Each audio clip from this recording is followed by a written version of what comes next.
안녕하십니까. KBC 8시 뉴스 시작합니다. 국립대학교 교수가 제자들에게 상습적으로 성범죄를 저지른 혐의로 재판에 넘겨졌습니다. 피해자들은 교수가 2차 가해를 반복했다면서 엄벌을 촉구하고 있습니다. 신대희 기자가 보도합니다. 국립대예술대학 교수 A씨는 여성 제자 2명에게 여러 차례 성추행을 저지른 혐의 등으로 재판에 넘겨졌습니다. 2022년 6월부터 지난해 7월까지 식당과 공원 등지에서 추행이 반복되자 피해자들은 지난해 9월 교수 A씨를 고소했습니다. 교수 A씨는 경찰이 수사에 나서자 피해자들에게 연락해 고소를 취하해달라고 요구했습니다. 이후에도 학내 구성원들에게 전화해 강제추행이 아니라고 주장했습니다.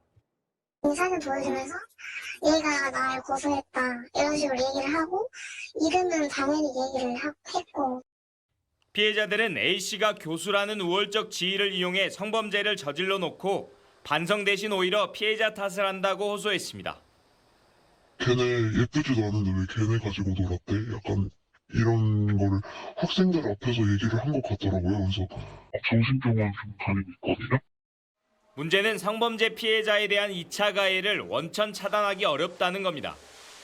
법원에 접근금지 가처분 신청을 하거나 스토킹 범죄 요건에 맞는 행위가 있어야 수사기관이 개입할 수 있기 때문입니다.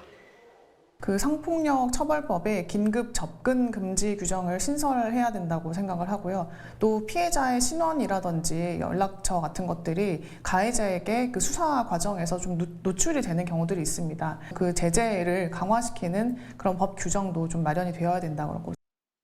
교수 A씨는 법정에서 소명하겠다는 입장을 밝혔습니다.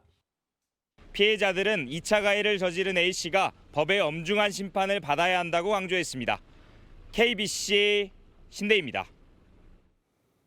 혈세 300억여 원을 들여 건립 중인 전남 여수시립박물관에 때 아닌 누수 논란이 불거졌습니다. 올 들어서만 벌써 2번째인데 개관까지 계속 미뤄지면서 여수시의 소홀한 행정이 도마 위에 올랐습니다. 정희진 기자입니다. 천장이 뻥 뚫렸습니다. 검게 곰팡이가 핀 벽지는 곳곳이 찢기거나 뜯어졌습니다. 가지각색 양동이에 밀걸레까지 동원됐습니다. 건물 내부 곳곳이 물이 샌 상태로 방치된 이곳은 혈세 수백억 원을 들여 건립 중인 여수시립박물관입니다.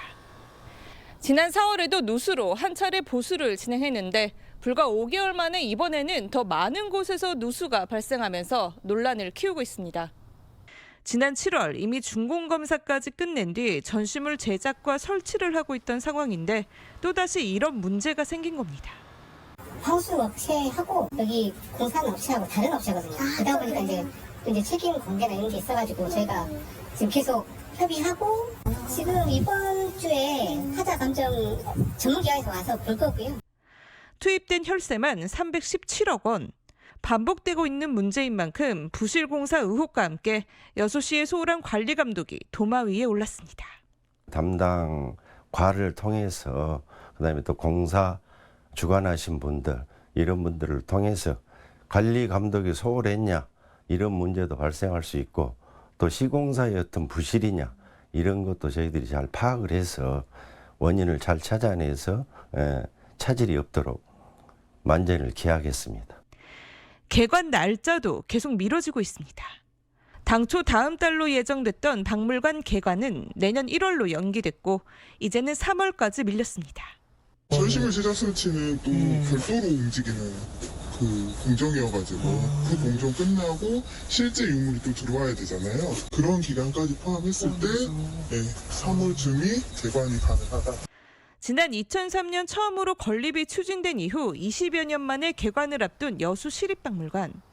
계속되는 여수시의 형식적인 행정에 시민들의 수십 년 염원이 담긴 박물관 건립 의미가 퇴색되고 있습니다. KBC 정의진입니다. 현직 경찰이 음주운전으로 적발된 데 이어 이번엔 근무 시간에 족구 경기를 하다 시민에게 신고를 당해 논란을 사고 있습니다. 전남 여수경찰서 등에 따르면 그제 오후 3시쯤 신기파출소 소속 A경위 등이 순찰 근무 중 사복으로 갈아입고 족구 경기를 하고 있다는 시민의 신고가 접수됐습니다. 당시 순찰 차량에는 A경위 등이 근무 중 착용한 테이저건 등 무기류가 방치돼 있었는데 경찰은 이와 관련해 A 경위 등에 대한 감찰에 착수했습니다. 앞서 지난달에도 같은 파출소 소속의 B 경위가 광양에서 혈중 알코올 농도 면허 취소 상태에서 음주운전을 하다 시민의 신고로 적발됐습니다. 한국전력이 올 하반기 정규직 620명을 채용합니다.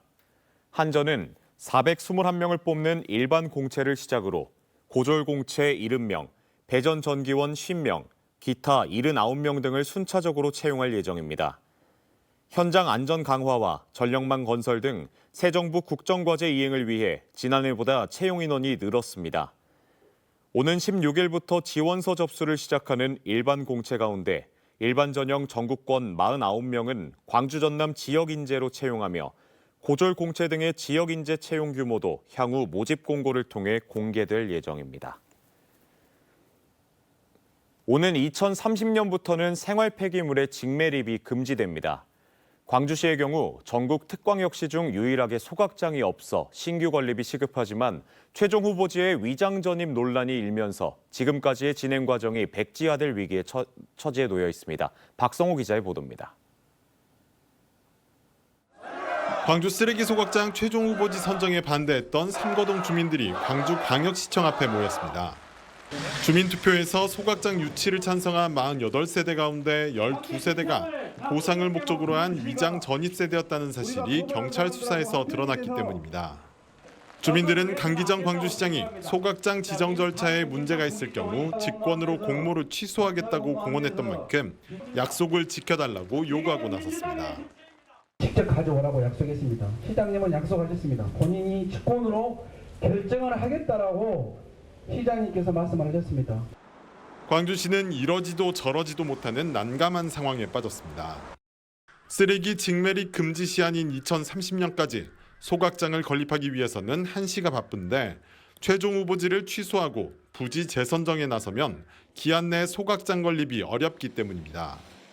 다른 후보지였던 서구 서창동이나 광산구 동산동, 지평동의 경우 개발 제한 구역으로 묶여 있어 이를 변경하는 데만 1, 2년의 시간이 더 소요됩니다. 게다가 위장 전입에 대한 법원의 판단이 나오기 전에 재공모를 결정했다가 재판 결과에 따라 현재 최종 후보지 소유주와의 법정 다툼이 발생할 수도 있습니다. 최악의 경우 2030년에도 소각장을 짓지 못해 쓰레기를 수거하지 못하는 쓰레기 대란마저 우려되지만 사실상 아무 대책이 없는 상태입니다. 이게 비단 광주만의 문제는 아니거든요. 순천, 서울 다른 데 다 마찬가지입니다. 그래서 유예한다든지 그런 거를 기대할 수밖에 없지 않겠나. 쓰레기 직매립 금지 시한이 5년 앞으로 다가왔지만 전국의 특광역시 가운데 유일하게 소각장이 없는 광주. 가뜩이나 갈 길 바쁜데 위장 전입 논란까지 더해지면서 광주시의 고민이 깊어지게 됐습니다. KBC 박성호입니다. 광주 시립도서관과 관광공사의 부적정한 행정 처리들이 감사에서 무더기로 적발됐습니다. 광주 시립도서관은 2022년부터 지난해까지 기간제와 단기간 근로자 252명을 채용하면서 168명과 근로계약서를 작성하지 않는 등 8건의 위법 사항이 적발됐습니다. 광주관광공사는 부대시설 임대관리비를 제대로 받지 않고 전시회 대금을 부적정하게 집행하는 등 7건의 위법 사항을 적발해 기관장 경고 1건과 주의 5건 등의 조치를 받았습니다. 목포대학교가 김경수 지방시대 위원장을 초청해 인문학 콘서트와 포럼을 잇따라 개최했습니다. 김경수 지방시대 위원장은 오늘 목포대 70주년 기념관에서 열린 인문학 콘서트에서 청년이 살고 싶은 전남을 주제로 대학생들과 질의응답을 통해 지역의 청년들이 안고 있는 고민과 지역 문제를 풀어나가기 위한 방안 등을 논의했습니다. 김경수 위원장은 남학캠퍼스에서 열린 포럼에서 5극 3특, 균형 성장 발전 전략과 교육 혁신 등 전남이 직면한 과제를 풀어갈 비전을 제시했습니다. 사순문 전 전남도 의원이 조국혁신당 후보로 내년 장흥군수 선거에 도전합니다.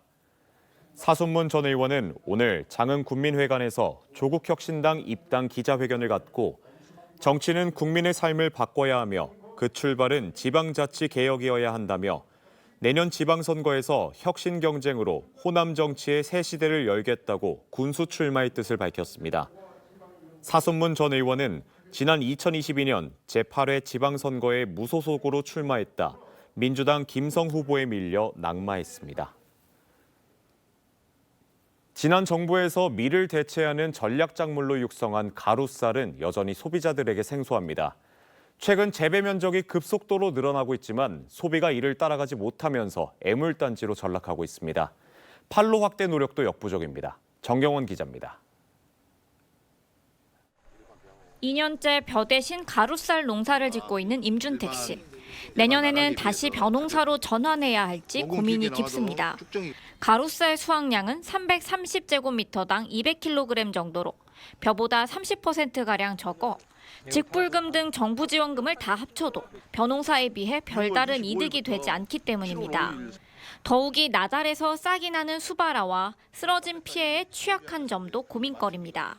농번기가 다 끝난 다음에 6월 25일부터 7월 5일까지 이렇게 모내기를 시작하다 보니까 일만 더뎌지고 소득은 증대하지 않고 그러니까 농가들이 좀 거부 반응이 있는 것 같습니다. 지난 정부에서 전략작물로 육성했던 가루쌀은 새 정부 들어선 애물단지 취급을 받고 있습니다.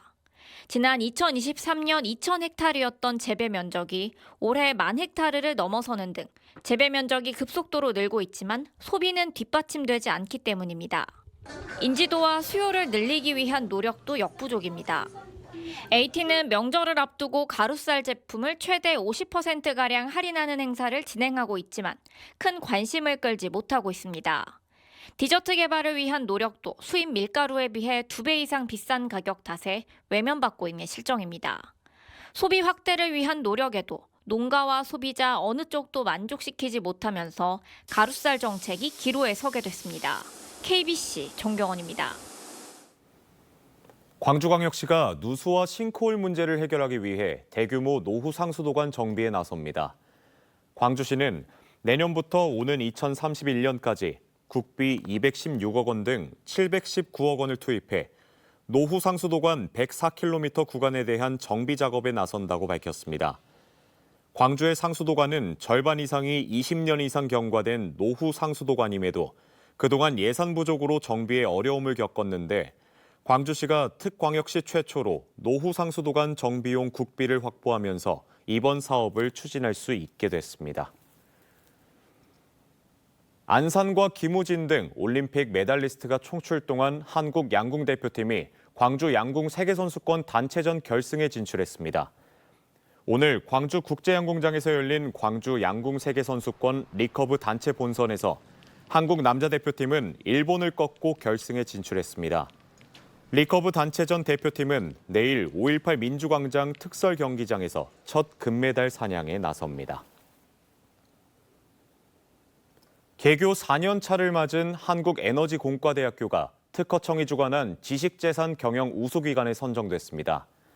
켄텍은 에너지 특화 연구를 기반으로 한 기술 이전 활성화와 지식재산 중심의 연구 생태계 조성에서 성과를 인정받았습니다.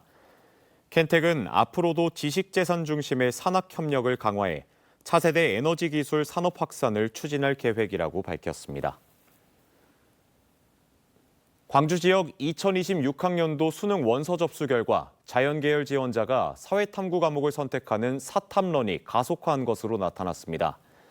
광주시 교육청은 이번 수능 지원자 가운데 사회탐구를 선택하거나 사회탐구와 과학탐구를 각각 한 과목씩 선택한 지원자가 전체의 66.4%로 전년도 대비 11.7%포인트 증가했다고 분석했습니다. 과학탐구 지원자는 12.3%포인트 감소한 30.5%였습니다. 전체 지원자는 17,731명으로 전년도 대비 5.3% 늘었는데 고3 재학생이 증가한 반면 의대 정원 원상복귀의 영향으로 졸업생은 감소했습니다. 고대 한반도 남해안의 해상교류 유물을 볼 수 있는 전시회가 고흥에서 개막했습니다.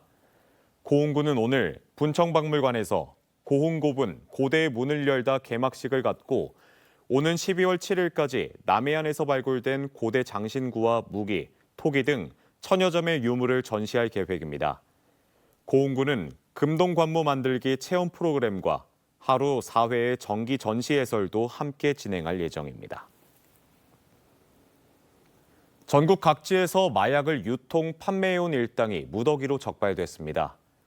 전남경찰청 형사기동대는 향정신성 의약품을 판매하거나 투약한 16명을 붙잡아 11명을 구속했다고 오늘 밝혔습니다.